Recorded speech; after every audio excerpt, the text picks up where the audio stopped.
India TV 9 news Maharashtra. Nagpur येथील घटनेनंतर सोलापूर शहर ग्रामीण पोलिसांचा सायबर सेल अलर्ट झाला असून व्हॉट्सॲप, फेसबुक, स्नॅपचॅट, इंस्टाग्राम अशा सोशल मीडियावरील आक्षेपार्ह पोस्टवर दररोज 24 तास लक्ष ठेवले जात आहे. दोन समाजात धर्मात तेढ निर्माण होणारी पोस्ट प्रसारित करणाऱ्यांवर प्रतिबंधात्मक कारवाई केली जात आहे.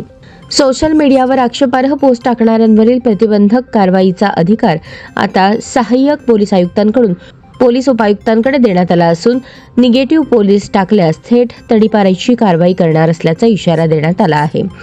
एखाद्याने दुसऱ्याचे ऐकून आक्षेपार्ह पोस्ट टाकल्यास चॅप्टर केसनुसार त्या व्यक्तीकडून 6 महिने ते 1 वर्षाचा चांगल्या वर्तनाचा बॉन्ड लिहून घेतला जातो.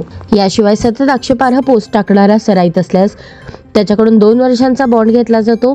तरी देखील बॉन्डचे उल्लंघन केल्यास जेवढ्या रकमेचा बॉन्ड तेवढी रक्कम वसूल केली जाते.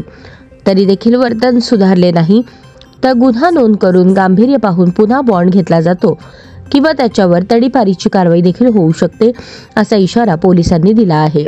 सोशल मीडियावर आक्षेपार्ह पोस्ट टाकून दोन धर्मात तेढ निर्माण करणाऱ्यांवर विशेष लक्ष ठेवले जात असून त्यासाठी सोशल मीडिया कक्ष स्थापन करण्यात आला असून 24 तास कर्मचाऱ्यांच्या माध्यमातून सोशल मीडियावर लक्ष ठेवले जात आहे.